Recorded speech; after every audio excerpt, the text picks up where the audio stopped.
गुरु ब्रह्मा गुरुर्विष्णु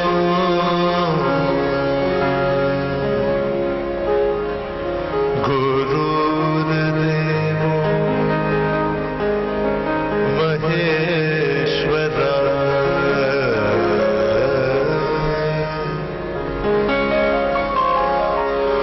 गुरु साक्षात्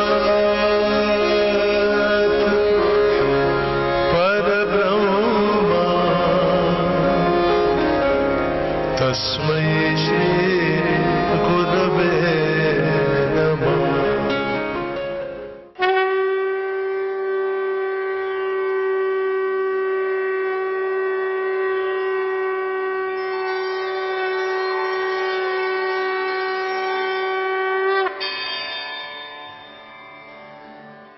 अपनी मौज बढ़ावन कारण अपनी मौज बढ़ावन कारण सांग बनाया मैं वो मैं सांग बनाया मैं वो मैं सांग बनाया मैं वो मैं सांग बनाया मैं वो मैं सांग बनाया मैं वो मैं सांग बनाया मैं वो मैं अपनी मौज बढ़ावन कारण अपनी मौज बढ़ावन कारण सांग बनाया मैं वो बनाया मैं वो ब्रह्मा होकर जगत बनाए ब्रह्मा होकर जगत बनाए ओ ब्रह्मा होकर जगत बनाए ब्रह्मा होकर जगत बनाए पांच तत्व गुण तीन मिलाए पांच तत्व गुण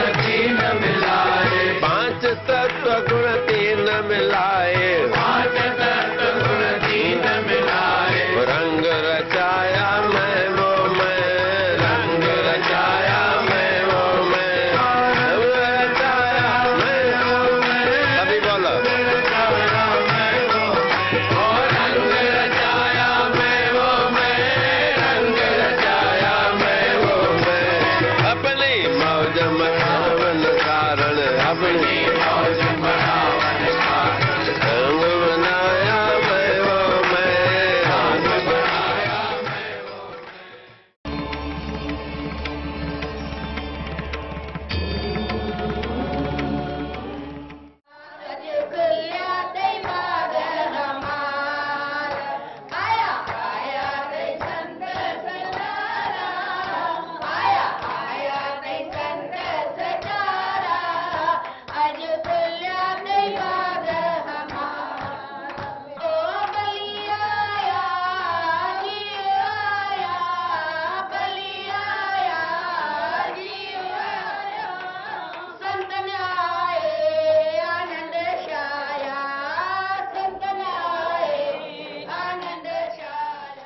आज हमारे बीच भारत के महान संत सद्गुरु स्वामी देव प्रकाश जी महाराज स्पिरिचुअल सेमिनार के लिए पधारे हैं और आप सबकी शंकाओं का समाधान करेंगे।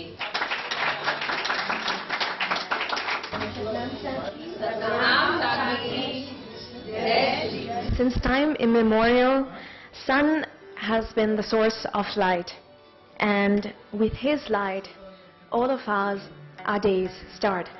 Therefore, I would humbly request Sadhguru Swami Dev Prakash Ji Maharaj to kindly light the lamp and initiate the ceremony, please.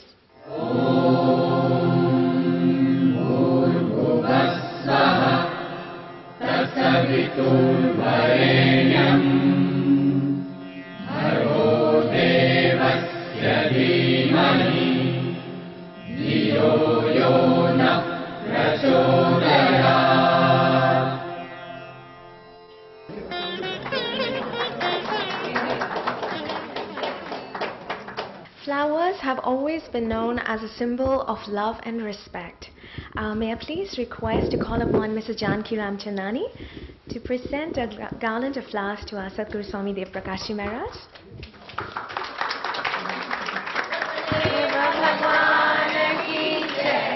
And now I'd like to invite Mr. Ram Bakshani to please come up and share with us some few words of wisdom. He'd also like to share with us a little about the life sketch of Sadhguru Swami Dev Prakash Ji Maharaj. Please, for Mr. Ram Bakshan. Thank you, Dimple. Satnam Sakhi. उन्हें सांगर जय श्री कृष्ण। भाइयों और बहनों, आज हमारे बीच एक ऐसी महान आत्मा बैठी है जिनके एक एक लफ्ज में इतनी सादगी है, इतना प्यार है कि हम सब हमेशा आनंद में आ जाते हैं और मगन होकर उन्हें सुनते हैं और सुनने को फिर से दिल चाहता है। यूं तो हम संतों को सुनते हैं और सुनते ही रहते हैं। हमेशा जैसे कहा गया है कि पोस्ट ऑपरेटिव केयर बहुत ज़रूरी है।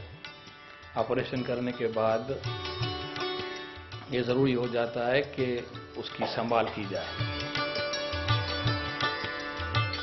ऐसे ही जब संत हमें सुनाते हैं तो वो समझने के लिए फॉलोअप बहुत ज़रूरी रहता है और वो फॉलोअप के लिए हम दुबई वाले बड़े खुश नसीब है कि महान आत्मा स्वामी देव प्रकाश साल में कम एक दफ़ा ज्ञान देने के लिए आते ही रहते हैं। हम उनके बड़े आभारी हैं। सतगुरु स्वामी देव प्रकाश जी 1938 में जन्मे।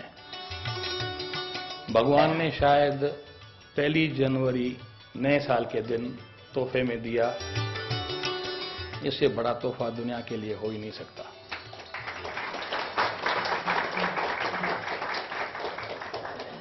स्वामी जी का जन्म हैदर चांडिया लाड़काना डिस्ट्रिक्ट में हुआ।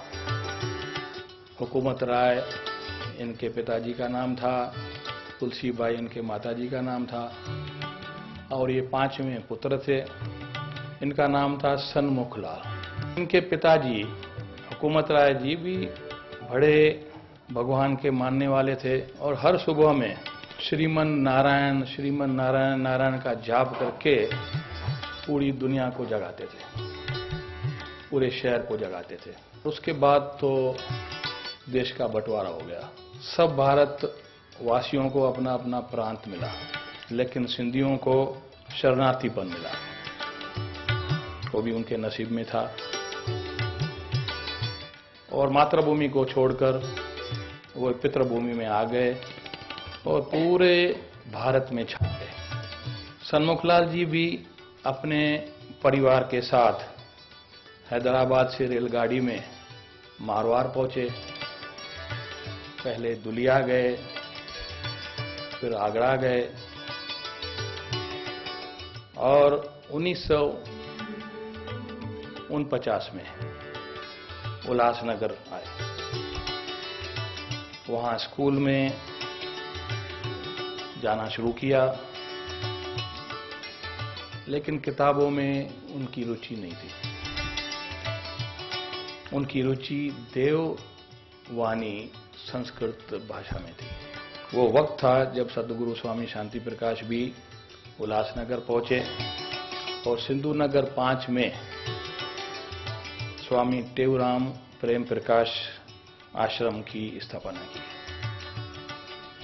सन्मुखलाल जी वहां कभी कभी जाया करते थे।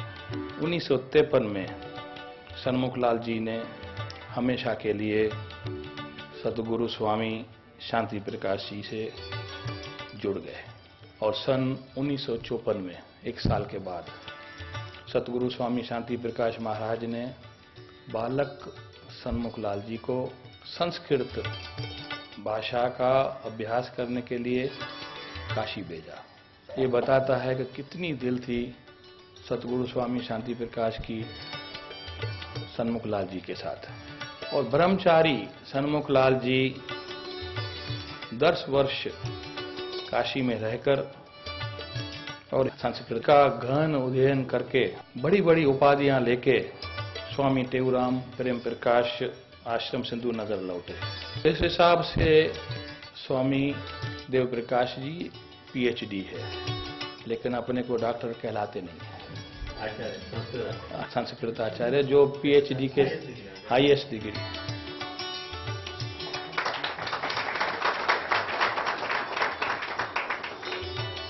सन 1978 में सतगुरु स्वामी शांति प्रकाश ने सन्मुखलाल जी को देख यानी दीक्षा दी और सन्मुखलाल जी देव प्रकाश बन गए।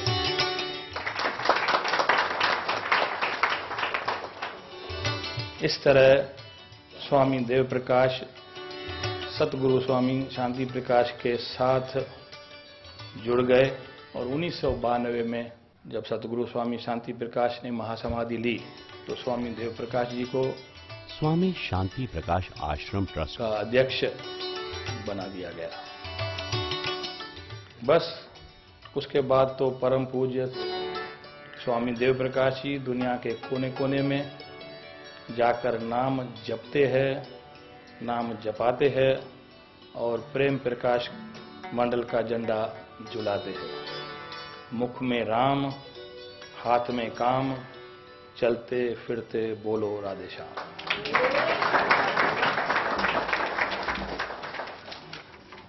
Thank you so much, Mr. Ram Lakshani, for enlightening us with Sadhguru Swami Dev Prakash Ji Maharaj's life. We, the Premis, the devotees living in Dubai, are indeed very fortunate because we have a lot of spiritual doubts, a lot of myths in our minds that we always wanted to clarify. And what better way to have with us the divine grace of Sadhguru Swami Dev Prakash Ji Maharaj. We're really grateful to him who has obliged us with his benign presence and who would help us in clarifying all our spiritual doubts and myths. We would now initiate with this seminar, so I would request you all that all your spiritual questions, one by one, you'd be given a chance and you all can put forward your question and Sai would answer them. But as code of ethics, please, may I please request you all to switch off your mobiles. Satnam साखी साईं मेरा नाम लिया हुआ है पर मन जैसे लगना चाहिए वैसे लगता नहीं है, इसका क्या उपाय है वो मुझे बताइए।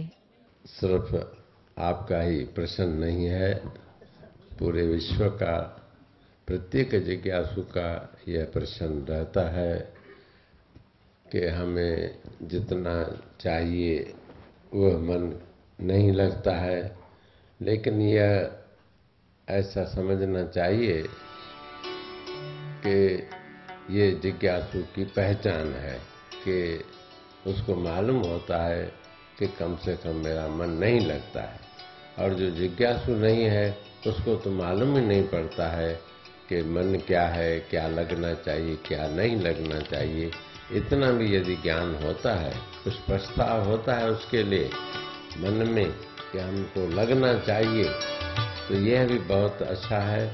जो जिसका बिल्कुल नहीं इस तरफ ध्यान है उसकी दृष्टि से तो वह आगे ही बढ़ा हुआ है, और हिम्मत बांधनी चाहिए और करते रहना चाहिए। करते करते कभी न कभी अवश्य ही सफलता मिल जाएगी। साईं आपके चरणों में कोटि कोटि सादर प्रणाम। साईं कहते हैं मूर्ति पूजा नहीं करनी चाहिए, इंसान ही मूर्ति बनाता है तो फिर उसकी पूजा कैसे? ऐसा है कि मूर्ति पर पूजा अवश्य करनी चाहिए। मूर्ति चाहे मिट्टी की हो चाहे किसी धातु की हो, मूर्ति की पूजा नहीं होती। मूर्ति के अंदर जो भगवान बैठा है, हमारी भावना जो है उसके अंदर वो जागृत होती है।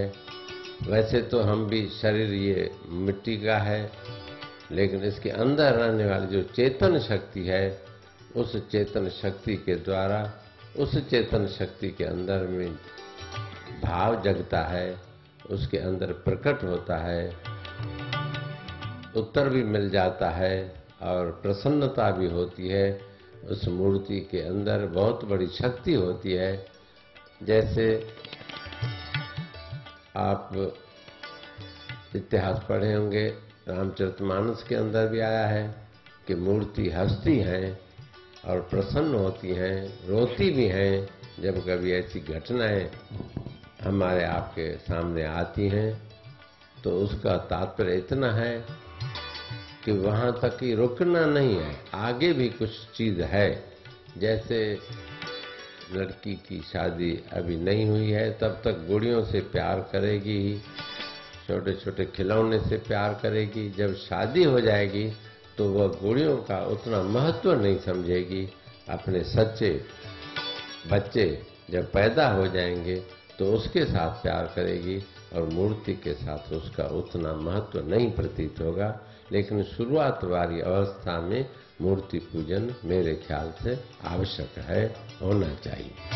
सतनाम साखी साईं। सतनाम। नहीं, मेरे को ये क्वेश्चन पूछना है कि सब संत महात्मा हम लोगों को बोलते हैं कि उठते बैठते सोते जागते साईं का नाम सिमरन करना चाहिए। तो मैं ये पूछना चाहती हूँ कि बैठते उठते सोते नाम जपना और एक जगह आंख बंद करके ध्यान मुद्रा लगा करके, इन दोनों के क्या फायदे हैं? तो क्या ये दोनों समान है इस तरीके से नाम जपना, या मेडिटेशन करके नाम जपना वो ज्यादा लाभदायक है? हम मेडिटेशन के द्वारा, ध्यान के द्वारा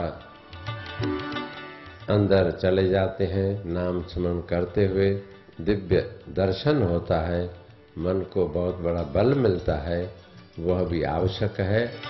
और यदि बाहर भी हम बोलते हैं तो इसमें कोई नुकसान नहीं है, और बाहर और बातों की अपेक्षा प्रभु का नाम रहेगा तो कम से कम बचाव रहेगा कि और कोई हमारे आपके ऊपर वातावरण का असर न पड़ जाए। इस दृष्टि से बाहर भी आवश्यक है, और अंदर का नाम तो इससे भी और आगे की चीज है कि जैसे अपने नाम को हम बार बार नहीं स्मरण करते हैं, एक बार पक्का हो जाता है कि हमारा नाम अमुक है, तो उसको बार बार याद नहीं करना पड़ता है।